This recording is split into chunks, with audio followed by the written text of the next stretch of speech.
उस समय सबसे निकट थे, इसलिए वे सबसे पहले पहुँच गए। तो इसलिए ये कहा जाता है कि उसकी हार अंग्रेज़ों के हाथों हुई। वस्तुतः उनकी हार इस संगठन के हाथों हुई, जो संगठन मराठा निज़ाम और अंग्रेज़ों का संयुक्त संगठन था। तो इसलिए जो भी उसने लड़ाई की, वो उसने अंग्रेज़ों के विरुद्ध नहीं की। उसने अंग्रेज़ों, हिंदुओं और निज़ाम जो मुसलमान था, तीनों के विरुद्ध की। और तीनों ने उसको पटकनी चढ़ा दी, और उसके बाद फिर वो जिस प्रकार से जिन स्थितियों में उसकी मृत्यु हुई है, वो भी संदिग्ध हैं। लोग कहते हैं कि साहब कि वो खुले में आके मारा गया। लोग वो कहते हैं, जो अंग्रेज़ी इतिहासकार हैं, जो उनके ओरिजिनल रेफ़रेंस है, वो कहते हैं कि वो तो भागने के प्रयास में मारा गया।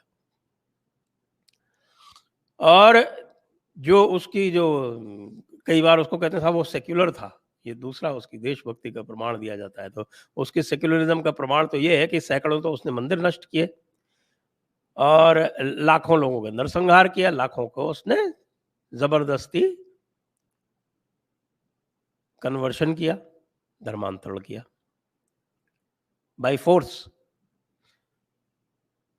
तो ये किसी सेक्युलर की कोई निशानी तो होती नहीं भाई। एक और उसमें लाते हैं कि साहब को उसने श्रृंगेरी मठ को कुछ अनुदान दिया था। तो श्रृंगेरी मठ को तो जब ऐसी स्थिति आ गई उसकी कि अंग्रेज़ों ने 1992 में उसके बेटे तक को अपने पास गिरवी रख लिया। उसकी स्थिति ये हो गई कि पता नहीं कब उसकी सल्तनत जाएगी, तब उसको यह आवश्यकता प्रतीत हुई कि भई हमें अब हिंदुओं को भी साथ में लेना है। तो उससे पहले जो आपने मंड्यम अयंगर नाम सुना होगा। मेलकोट एक स्थान है मांड्या जिले में। वहाँ के जो अयंगर ब्राह्मण हुआ करते थे, जो राजा वोडियार के समय काफ़ी शक्तिशाली थे।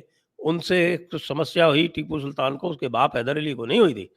उस सुल्तान को तो पूरी की पूरी कम्युनिटी को ही उसने नरसंहार कर दिया। और वो भी नरक चतुर्दशी के दिन, दीपावली के 1 दिन पहले।